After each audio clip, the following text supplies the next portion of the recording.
Israel Hamas మధ్య జరిగిన కాల్పుల విరమణ ఒప్పందం అమల్లోకి వచ్చిన తర్వాత వేలాది మంది పాలస్తీనియన్లు గాజాకు తిరిగి వస్తున్నారు.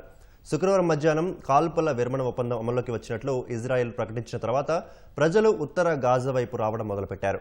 రెండేళ్లుగా ఇజ్రాయెల్ దాడుల కారణంగా దక్షిణ గాజాకు వెళ్లి గుడారాల్లో తలదాచుకున్న పాలస్తీనియన్లు ఉత్తర గాజాకు తరలి రావడం ప్రారంభించారు. అటు గాజాకు మానవతా సాయం రేపు ప్రారంభమయ్యే అవకాశాలు కనిపిస్తున్నాయి. రోజుకు 600 ట్రక్కుల సాయానికి ఇజ్రాయెల్ అనుమతించినట్లు సమాచారం. దాదాపు 1,70,000 టన్నుల సాయం గాజాలోకి ప్రవేశించేందుకు సిద్ధంగా ఉందని ఐరాస అధికారి తెలిపారు. మరోవైపు హమాస్ చెరలోని 48 మంది బందీల విడుదల జరగనుంది.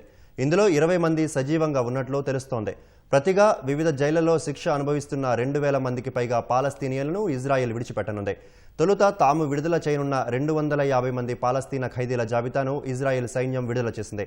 ఈ జాబితాలో తమ కీలక నేత మార్వాన్ బర్కూటీ పేరు చేర్చాలన్న హమాస్ డిమాండ్ను ఇజ్రాయెల్ తిరస్కరించింది.